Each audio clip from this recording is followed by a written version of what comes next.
புதுக்கோட்டை மாவட்டம் கரம்பக்குடி அருகே வாய் பேச முடியாத காது கேளாத மாற்றுத்திறனாளி பெண் பாலியல் வன்கொடுமை செய்யப்பட்ட சம்பவம் அரங்கேறியுள்ளது. காரில் அழைத்து சென்று பாலியல் வன்கொடுமை செய்த சம்பவத்தில் ஒருவர் கைது செய்யப்பட்டுள்ளார், மற்றொருவர் தப்பி ஓடியுள்ளார்.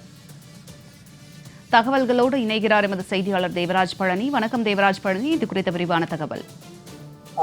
புதுக்கோட்டை மாவட்டம் கரம்பக்குடி அருகே காத்தம்பட்டி கிராமத்தைச் சேர்ந்த 35 வயது மதிக்கத்தக்க வாய் பேசாத காது கேளாத மாற்றுத்திறனாளியான பெண் ஆலங்குடி அருகே பாத்திக்கோட்டையில் உள்ள ஒரு தனியார் அரிசி ஆலையில் வேலை செய்து வருகிறார். இந்நிலையில் நேற்று முன்தினம் வேலை முடித்துவிட்டு வீட்டுக்கு செல்வதற்காக பேருந்துக்காக காத்திருந்த பொழுது அவ்வழியாக அறிமுகமான 2 நபர்கள் காரில் அழைத்து சென்று விடுவதாக கூறி அழைத்து சென்றதாக கூறப்படுகிறது.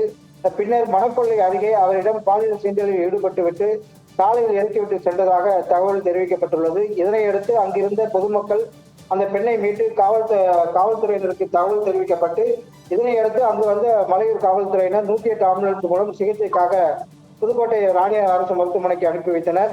இது குறித்து வழக்கு பதிவு செய்து விசாரணை மேற்கொண்ட நிலையில் மணக்கொள்ளையைச் சேர்ந்த மாரின்சி என்பவரை போலீசார் கைது செய்து காவல்துறை வைத்து விசாரணை மேற்கொண்டு வருகின்றனர். இந்நிலையில் மேலும் தொடர்புடைய மற்றொரு நபரான சேகர், அதே பகுதியைச் சேர்ந்த சேகர் என்பவரை காவல்துறையினர் தேடி வருகின்றனர். இந்த சம்பவம் மலையூர் போலீஸ் நிலையத்தில் விசாரணை மேற்கொண்டு வரும் நிலையில் இந்த சம்பவம் தொடர்புடைய சேகர் என்பவரை கைது செய்யாததை மலையூர் காவல் நிலையத்தை கண்டித்தும் குற்றவாளியை உடனடியாக கைது செய்து நடவடிக்கை எடுக்க வேண்டும் என கூறி பாதிக்கப்பட்ட பெண்ணின் உறவினர்கள் மற்றும் பொதுமக்கள் மலையூர் காவல் நிலையம் முன்பு சாலை மறியல் போராட்டத்தில் ஈடுபட்டு வராங்க. இதனால் அப்பகுதியில் பெரும் பரபரப்பு சூழ்நிலை காணப்பட்டு வருகிறது.